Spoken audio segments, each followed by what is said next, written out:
अग्नि जलाए तो मैं जलता नहीं, मैं सदा ज्ञायक सुभावी आत्मा, आत्मा हूँ आत्मा हूँ आत्मा। अरे मैं तो आत्मा हूँ भाई, मुझे कोई गला जला नहीं सकता। फिर तुम ये इस पर्याय में रह करके क्या कर रहे हो? तभी उस शेर को अपने अंदर से आत्मानुभूति प्रकट हुई और उस शेर ने तुरंत ही आंतरिक रूप से सम्यक को संबोधित किया और तुरंत उसी समय से उसने यह सब कुछ छोड़ दिया। तभी कहते हैं पशु से परमेश्वर बनाने वाला भगवान महावीर है। यहाँ पशु से परमेश्वर बनते हैं और कहा कि यह छोटे बड़े का भेद मत करिए, सभी आत्माएं बराबर हैं, सभी आत्माओं का ज्ञान बराबर है, सभी आत्माएं अपने अपने पुरुषार्थ के बल से भगवान बनती हैं। और भी बड़ा ही विचारणीय प्रश्न है। हमारे वैशाली की धरती पर राजा सिद्धार्थ हुए थे और उनके पुत्र का नाम था महावीर वर्धमान। और वो सोचते तो वो राजा बन सकते थे, परंतु उन्होंने राजा बनना नहीं सोचा। क्यों? क्योंकि भगवान महावीर केवल महावीर नहीं थे, वो एक बहुत बड़े चिंतक थे, वो बहुत बड़े दार्शनिक थे और बहुत बड़े पुरुषार्थ पर बल देने वाले महान पुरुष थे। महावीर भगवान ने सोचा मैं राजा बन जाऊंगा तो मेरा एक ही लक्ष्य रह जाएगा, केवल जीत है। और शस्त्र से जो जीत सके वह जीत नहीं है, जो शस्त्रों से जीते वह वीर नहीं है, जो प्रेम से जीते वही जीत है। भगवान महावीर ने कहा है कि प्रेम से जीत सको तो जीतो, और जीतना है तो अपने क्रोध को जीतो, अपने मान को जीतो, अपने माया को जीतो। वो जीत है। यदि आपके अंदर में क्रोध रहा, मान रही, माया रही, कसाय रही, तो आप कभी जीत नहीं सकते।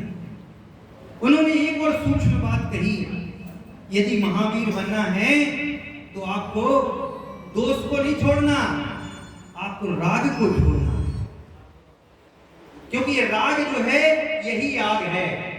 आज हमें लगता है कि राग क्यों खराब है? भाई मेरी गाड़ी है, समझना यहाँ राग और दोष को मैं बहुत संक्षेप में समझाऊंगा। मेरी गाड़ी है और मेरी गाड़ी को आकर के कोई दूसरी गाड़ी वाले ने टच कर दिया, मेरी गाड़ी थोड़ी सी डैमेज हो गई। गाड़ी किसकी है? मेरी। गाड़ी से मेरा कोई संबंध, दूर दूर तक मेरा गाड़ी से संबंध नहीं है, लेकिन राग है, ये मेरी है, ये मेरेपन का जो राग है यही दोष का कारण है। जहां जहां राग होगा वहां वहां द्वेष पैदा होगे बिना नहीं रहेगा। इसलिए इनको वीतरागी भी कहा गया है। महावीर को वीतरागी इसीलिए कहा गया है क्योंकि उन्होंने राग और द्वेष को छोड़ दिया। बीत गया है राग जिसका, ऐसे वीतरागी, वो वीतरागी ही महावीर हैं। और यह जो धरती है, यह धरती कोई मामूली धरती नहीं है। हमारे यहाँ पर हाजीपुर के जो सांसद महोदय विराजमान हैं, पार्षद जी, सांसद प्रतिनिधि जो विराजमान है, मैं उनको बताना चाहता हूँ ये लोकतंत्र बात का है, पहले हमारे यहाँ प्रजातंत्र था। और यही वैशाली की इसी धरती पर रामधारी सिंह ने एक कविता लिखी थी, इसकी 4 पंक्तियां में आपको याद दिलाना चाहता हूं। वैशाली जन का प्रतिपालक, गण का आदि विधाता, जिसे ढूंढता आज देश वह प्रजातंत्र की माता। क्या कहा? यह प्रजातंत्र की माता है। रुको एक क्षण पथिक यहाँ, मिट्टी को शीश झुकाओ और राजतंत्र की सिद्धियों पर फूल चढ़ाते जाओ। भैया ये बहुत सीता जी का स्थान है, विदेह है, ये महावीर की भूमि है, ये अहिंसामयी भूमि है। ऐसी इस भूमि पर, यहाँ पर भगवान महावीर जैसे महान पुरुष पैदा हुए। कहा है हमारी जो भगवान महावीर हुए हैं उन्होंने एक चीज कही है, भैया मत भेद करो। क्या कहा? मत भेद करो, मन भेद मत करो। क्या कहा है? मत भेद करो, मन भेद मत करो। मन भेद करोगे तो विनाश हो जाएगा और मत भेद करोगे तो कल्याण हो जाएगा। मतभेद के कारण से ही इतने सारे दर्शन जो हमारे लिए दिखाई देते हैं ना, जैन, न्याय, बौद्ध, नास्तिक, आस्तिक, जितने भी दर्शन हैं ये मतभेद से हैं, मनभेद से नहीं है। यदि मनभेद होगा तो सब खत्म हो जाएगा, लेकिन मतभेद होगा, मतभेद में मनभेद मत ले लेना। आप कहते हैं ये बात सही है, मैं कहता हूं नहीं, ये अपेक्षा से गलत है। यही अनेकांत है। मैं आपको अनेकांत की बात समझाना चाहता हूं, महावीर भगवान की। आप किसी एक पक्ष को लेकर के कार्य नहीं कर सकते। महावीर भगवान कहते हैं कि एकांत को अपनाओगे तो आतंकवादी बन जाओ, और अनेकांत को अपनाओगे तो जीवन सुधर जाएगा। पुण्य है तो पाप है, अच्छा है तो बुरा है, नित्य है तो अनित्य है, सुख है तो दुख है।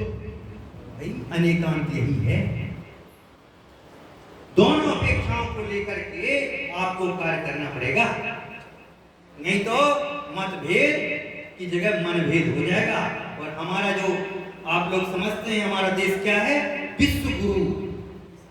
ये विश्व गुरु कब बनेगा? तब मतभेद होंगे, मनभेद नहीं होगा। और कहते हैं हमारा जो देश है, महावीर का जो यह देश है, यहाँ जोड़ने पर विश्वास नहीं किया जाता।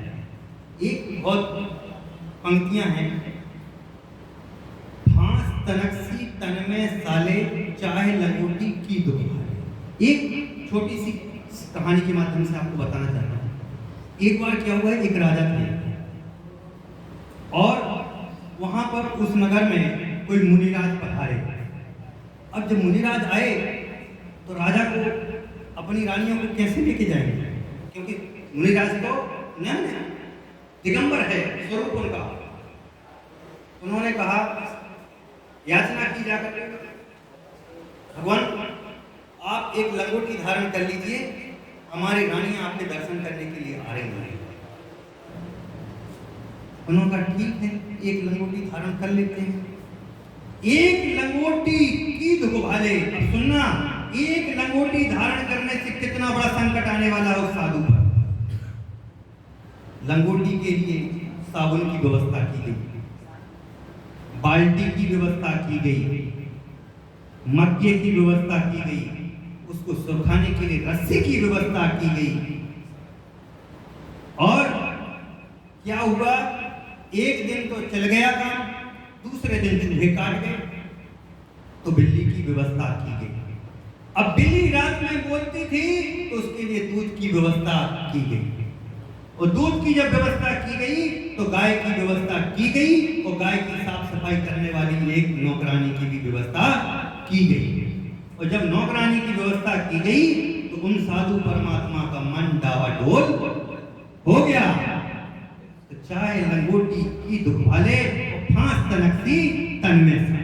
इतनी सी फांस जानते हैं, बांस के अंदर में एक तना निकलता है, वो यदि उंगली में कहीं लग जाए तो जब तक वो निकल नहीं जाए तब तक वह दर्द खत्म नहीं होता है। तो वही कहते हैं, भगवान महावीर ने कहा है, भैया इतना सा भी परिग्रह करो तो वो भी बहुत खतरनाक है। इतना सा भी चीज मेरी नहीं है, मैं तो ज्ञाता दृष्टा हूं, मुझे तो इतनी सी वस्तु से भी कोई लेना देना नहीं है। और कहा है कि हमारा देश इसलिए तो महान है, यहाँ जोड़ने वालों की कीमत नहीं है, यहाँ त्यागने वालों की कीमत है, इसलिए देश महान है। जोड़ने के लिए तो और भी देश हैं, लेकिन हमारा देश छोड़ने पर विश्वास करता है। हमने देखो इतना त्याग कर दिया, आज हमारी 25 वंदनाएं हो गई, आज हमारी इस चीज की यात्रा हो गई, आज हमारी इस चीज की यात्रा हो गई। अरे भाई, यही महावीर का सिद्धांत है। महावीर भगवान कहते हैं कि यदि तुम्हारा मन शुद्ध है, वचन शुद्ध है, काय शुद्ध है, तो आप ही परमात्मा हैं। दूसरी जगह कोई परमात्मा नहीं है। यदि मन शुद्ध है तो आप ही परमात्मा। और आज की समस्या क्या है कि मन शुद्ध है ही नहीं। भाई, लोग कहते हैं, आप तो बोलते हैं कि भाई भाव प्रधान धर्म है आपका, तो जैन धर्म भाव प्रधान ही है। यहाँ भावों का इतना महत्व है, इतना महत्व है कि लोग समझ नहीं पाते। पाकिस्तान में बैठा हुआ एक व्यक्ति यहाँ पर भाव हिंसा कर देता है, अटैक करवा देता है। पाकिस्तान में बैठा व्यक्ति इंडिया में अटैक करवा देता है, इसमें भाव हिंसा किस? अरे वो तो सोच रहा है ना, आतंकवादी का जो मेन लीडर है, कि इंडिया में वहां पर जाके करो, वहां पर जाकर के बम गिराओ, कहता कि नहीं? वो भाव है। द्रव्य रूप से कौन हिंसा कर रहा है? जो यहाँ पर स्लिप सीटर, वो क्या बोलते हैं, वो यहाँ आकर के बम गिरा देते हैं, लेकिन मैन तो वहां बैठा हुआ है। ऐसे ही हमारा जो मन है, यदि मन में यदि हमारे अंदर में राग है, द्वेष है, कसाय है, क्रोध है, मान है, माया है, लोभ है, तो आपका जीवन सही नहीं है। इसलिए महावीर भगवान कहते हैं कि यदि जीतना है तो अपने मन के वचन से, और उसमें भी कृत कारित अनुमोदना। कृत कारित अनुमोदना, ये और बहुत बढ़िया शब्द है। ना तो हम करेंगे ना करवाएंगे, न करने के भाव करेंगे, न करने के अंदर में परिणाम लाएंगे। ना कोई कर रहा है, जैसे कोई चोरी कर रहा है, भाई सब देखो, हम आपसे नहीं कहते कि चोरी करो, समझ गए, लेकिन आपका काम है, आप करो। बात को समझ। महावीर कहते हैं कृत कारित अनुमोदना का भी पाप लगता है। आप किसी को मन वचन काय से कहो या नहीं, कृत कारित अनुमोदना भी मत करो। गलत की आप किसी भी रूप में प्रशंसा मत करो। खुद ही कल परसों में कुछ पंक्तियां पढ़ रहा था, कह रहे हैं गलत के लिए यदि आप बोलते हैं तो बोलिए, नहीं बोल सकते हैं तो लिखिए, और नहीं लिख सकते हैं तो दूसरों को देख करके प्रसन्न होइए, पर पीछे से उसकी टांग मत खींचिए। तो जो सत्य है उस सत्य के आगे बर हमेशा। यहाँ पर इसलिए ये कहा था यहाँ पर कि भाई वैशाली जन का प्रतिपालक, गण का आदि विधाता, जिसे ढूंढता देश से आज वह प्रजातंत्र कहलाता। रुको क्षणिक, रुको पथिक, एक क्षण के यहाँ मिट्टी को शीश झुकाओ और राजसिद्धियों की समाधि पर फूल चढ़ाते जाओ। ऐसे सुंदर जो लाइनें दिनकर जी ने लिखी हैं, इसका बहुत महत्व है। यहाँ की धरती का एक एक कण बंदनी है। यहाँ रामचंद्र जी भी आए हैं, यहाँ महावीर भी आए हैं, यहाँ बुद्ध भी आए हैं, यहाँ कौन नहीं आया है। और मैं तो कहता हूँ आज वर्तमान में यदि देखा जाए तो वैशाली का जो गणराज्य था ये भी मिथिला के अंदर में था, अब दरभंगा मधुबनी तक रह गया है। आज भी आप जाकर के देखिए इस वैशाली की, इस निभरे की धरती का एक एक बड़ा बड़ा व्यक्ति पूरे विश्वविद्यालयों की विद्यापीठों में बैठा है। आप समझ सकते हैं कि यह वैशाली कितनी महान है, और यहाँ की संस्कृति वंदनीय है, स्मरणीय है, और धन्य है वो लोग जहाँ आप लोगों जैसे वैशाली वालों का जन्म हुआ। भगवान की धरती पर जन्म होना भी एक बहुत बड़ी गौरव की बात है। अंत में मैं, समय है, समय तो है ना, हाँ, एक बात और मैं कहना चाहूंगा कि हमारे आचार में अहिंसा होना चाहिए। विचार में अनेकांत होना चाहिए और वाणी में स्यादवाद होना चाहिए। आचार में अहिंसा। हम जो भी कर रहे हैं हमारे मन में ये भावना होना चाहिए कि ये गलत कर रहे हैं। यदि हम किसी का बुरे करने के परिणाम से यदि कुछ कर रहे हैं तो हमारे आचरण में आ जाना चाहिए, भैया हम ये कर तो रहे हैं, बहुत गलत कर रहे हैं। और कभी भी कुछ भी सोचिए उसमें दोनों पक्षों को लेकर के सोचिए। पति पत्नी में लड़ाई हो गई, अपना पक्ष मजबूत करने के लिए मत खड़े रहिए, दूसरा पक्ष भी देखिए कि कोई ना कोई तो मजबूरी हो। अनेकांत कहता है भैया बहुत सोच समझ के काम करो। हम पिताजी भी हैं, हम दादाजी भी हैं, हम नाना भी हैं, हम चाचा भी हैं, हम बेटे भी हैं, हम पिता भी हैं। अब सोच लीजिए एक आदमी यहाँ खड़ा खड़ा और अभी मैं बोल रहा हूँ तो मैं वक्ता भी हूँ। ये अनेकांत है। अनेक अपेक्षाएं लगा करके आप विचार कीजिए, तब महावीर के सिद्धांत को आप जान पाएंगे कि महावीर थे कौन, कैसे थे वो। वैशाली के गण के राजा के पुत्र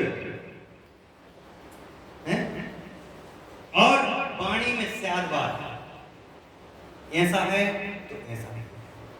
लोग कहते ना नहीं ऐसा नहीं है, ऐसा नहीं है। स्यादवाद रखो वाणी में, ऐसा है ऐसा है। आप देखना यदि आप आचार में अहिंसा और विचार में अनेकांत और वाणी में यदि स्यादवाद रखते हैं तो जिंदगी में कहीं भी आप धोखा नहीं खा सकते, आपका चहुमुखी विकास होगा ही। यही है महावीर का सिद्धांत, यही है महावीर की वह धरती और यही है उनके विचार कि जीवन में कभी भी कितने भी संकट आ जाएं वहां अनेकांत, स्यादवाद और वाणी से यदि आपने रख लिया तो आपका कल्याण स्वतः ही होने वाला है। इस प्रकार से मैंने कुछ बात यहाँ पर रखी और मैं अब संचालक महोदय को, और मुझे सबसे बड़ी खुशी की बात यह है कि इस समय में कोई किसी की सुनता नहीं है, लेकिन आप लोगों ने मेरे को सुना कि मैं बड़ा सौभाग्यशाली। बहुत बहुत धन्यवाद आपका। सर का जोरदार ताली।